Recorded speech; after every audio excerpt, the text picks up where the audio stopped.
Hai co-friends, di soal ini ditanyakan mengenai dimensi dari koefisien viskositas suatu cairan dinyatakan dalam dimensi M, L, dan T. Nah, untuk menjawab pertanyaan ini, kalian harus tahu terlebih dahulu apa itu viskositas. Jadi, viskositas ini menunjukkan tingkat kekentalan suatu cairan. Viskositas ini juga menunjukkan tingkat kesulitan suatu fluida untuk mengalir. Jadi, misalkan kita punya suatu wadah, di mana di dalam wadah ini terdapat fluida kental ya. Jadi di sini ada fluida atau cairan yang kental. Kemudian kita jatuhkan suatu benda berbentuk bola di dalam cairan, maka benda ini akan memiliki gaya berat.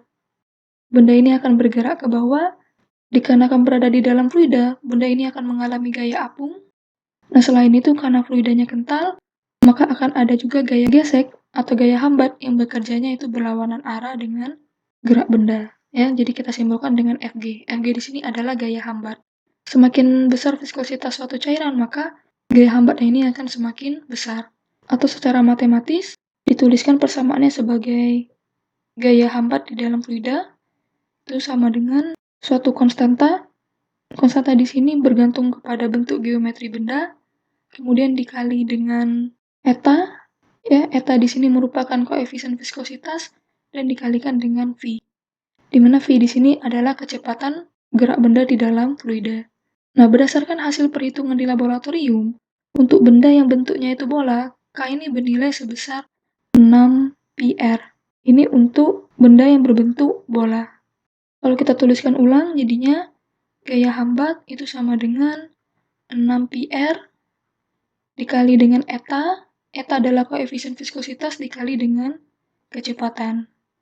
Atau jika kita ingin mencari koefisien viskositas, maka eta itu sama dengan gaya hambat dibagi dengan 6 PR dikali dengan kecepatan. Kita bisa menggunakan persamaan ini untuk menentukan dimensi dari koefisien viskositas. Kita tuliskan ulang di sini. Eta atau koefisien viskositas sama dengan gaya hambat dibagi dengan 6 PR dikali dengan kecepatan. Kita cari satu persatu dimensinya. Gaya hambat itu satuannya sama seperti satuan gaya ya, karena ini juga termasuk jenis gaya, di mana satuannya itu adalah Newton. Newton itu adalah kilogram meter per second kuadrat. Kalau untuk dimensinya, kilogram itu adalah satuan dari massa, dimensinya adalah M, dari kata mass, kemudian meter itu adalah satuan panjang, dimensinya adalah L, dan second itu adalah satuan dari waktu, dimensinya adalah T. Karena di sini dibagi, kita naikkan ke atas, maka pangkatnya menjadi T pangkat minus 2. Kemudian, 6pi ini merupakan suatu konstanta atau suatu nilai, sehingga dia tidak berdimensi ya. Kemudian R di situ adalah jari-jari bola, karena tadi 6πr itu untuk benda yang geometrinya itu adalah bola. Jari-jari satuannya adalah meter. Meter itu adalah satuan panjang, di mana dimensinya adalah L. Kemudian untuk kecepatan atau V, kita tahu bahwa kecepatan ini satuannya meter per second ya. Untuk dimensinya, meter itu satuan panjang, dimensinya adalah L. Kemudian second itu adalah satuan waktu, dimensinya adalah T.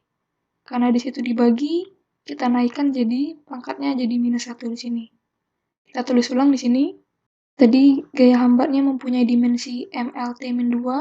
Kemudian 6pi itu tidak berdimensi, lalu R itu dimensinya adalah L, dan kecepatan itu dimensinya adalah LT pangkat minus 1. Yang L ini bisa kita coret ya, 1. Kemudian kita tulis ulang, di situ ada M, kemudian ada 1 L di bawah, L yang ini. Ketika naik ke atas, maka pangkatnya jadi minus. Dan untuk waktu, di atas ada T minus 2, di bawah ada T minus 1. Naik ke atas, pangkatnya jadi plus, karena di bawah dia minus. Ini sehingga menjadi T pangkat minus 1. Ini untuk yang T. Kita tulis di sini. T-nya itu pangkat minus 1.